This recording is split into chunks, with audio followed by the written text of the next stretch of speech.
Assalamu alaikum everyone. So we are going to talk about a very important disease again. जैसा मैंने कहा था कि Brugada syndrome, arrhythmogenic right ventricular cardiomyopathy, दो hypertrophic obstructive cardiomyopathy के बाद यंग लोगों में कार्डिक कॉज ऑफ डेथ की मोस्ट इंपॉर्टेंट कॉजेज है and second most common cause of death in young people जो कार्डिक कॉज होगी वो ये है. ठीक है, ये सबसे पहले एमसीक्यू है जो आपका आता है कि arrhythmogenic right ventricular cardiomyopathy is second most common cause of death in young people. अब इसमें होगा क्या, साफ नजर आ रहा है कि कुछ ऐसा हो रहा है जिसमें राइट वेंट्रिकल के कार्डिक मसल्स में मसला आ रहा है और उससे एरिथमिया जनरेट हो रहा है, नाम से ही पता चल रहा है. तो इसमें बेसिकली यही बात है सारी की सारी कि it is also an inherited disorder, autosomal dominant है फैशन में. जब भी एमसीक्यू आएगा तो पता चलेगा कि एक बंदा था जो एक्सरसाइज कर रहा था, चेस्ट पेन, सिनकपी और फौरी तौर पे पैल्पिटेशंस के साथ आया, हमने देखा तो उसकी ईसीजी में, इसकी ईसीजी के जो टिपिकल पैटर्न है वो आपका आता है कि V1 से V3 में ST depression T wave inversion है फॉलोड बाय एप्सिलॉन वेव. ठीक है, कि आपका जो V1 से V3 लीड्स हैं उसमें टी वेव इन्वर्जन होगी एंड देन उसके बाद एक स्पेसिफिक QRS के एंड में नॉच होती है जो एप्सिलॉन वेव होती है. ठीक हो गया, ये ऐसे करके ये इसका पैटर्न है ईसीजी का. ये आपको बता देते हैं, वो तो इसका आंसर होता है एरिथमोजेनिक राइट वेंट्रिकुलर कार्डियोमायोपैथी. तो ये ऑटोसोमल डोमिनेंट जो बताते हैं कि फैमिली में सडन कार्डिक डेथ की हिस्ट्री भी है.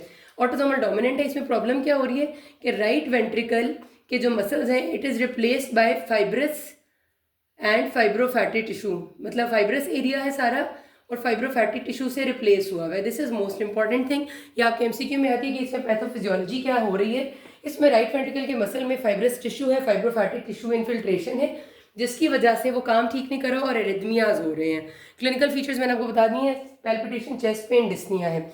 ईसीजी में आपको मैंने फिर से बता दिया है कि टी वेव इन्वर्जन है पर्टिकुलर, बस आपने ये रखने V1 से V3 में टी वेव इन्वर्जन है. और एक चीज़ होती है वो कहते हैं notch at the end of QRS complex, epsilon wave. ठीक है, epsilon wave is an extra wave जो कि राइट वेंट्रिकल जब सही से काम नहीं करता तो QRS कॉम्प्लेक्स के एंड पे एक छोटी सी नॉच बनती है. इतनी प्यारी नहीं बनती, छोटी सी होती है, हमें नज़र अक्सर नहीं आती, हम मिस कर देते हैं.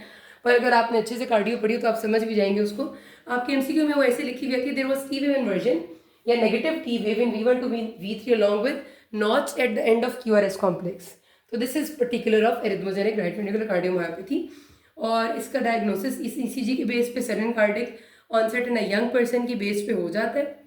और मैनेजमेंट में अच्छा, अगर आपने देखना है तो जाहिर सी बात है एको कराएंगे तो राइट वेंट्रिकल आपको नजर आएगा थोड़ा सा हाइपरट्रोफिड, थोड़ा सा डायलेटेड और थिन सी वॉल उसकी नजर आएगी, नॉर्मल नहीं नजर आएगी. और अगर आप एको कराएंगे तो एको पे आपको बिल्कुल ठीक से उसके फाइब्रस फैटी टिश्यू नजर आएंगे. एको कह रही हूँ MRI, कार्डिक MRI पे आपको, एको पे तो आपको सिर्फ पता चलेगा कि ना कि वॉल नॉर्मल नहीं है, और कार्डिक MRI पे आपको बिल्कुल ठीक नजर आ जाएगा. इसकी मैनेजमेंट में आप लेना है एरिथमिया को रोकने के लिए सोटालॉल दे सकते हैं. Sotalol is a beta blocker and class 3 anti arrhythmic drug also. Sotalol के अलावा आप इसका इम्प्लांटेबल कार्डियोवर्टर डिफिब्रिलेटर भी लगा सकते हैं ताकि वो जब जब एरिथमिया आए तो डिफिब्रिलेट भी कर दें. ठीक हो गया, इस सवाल किसी कोई मसला भी गिनास में. Thank you.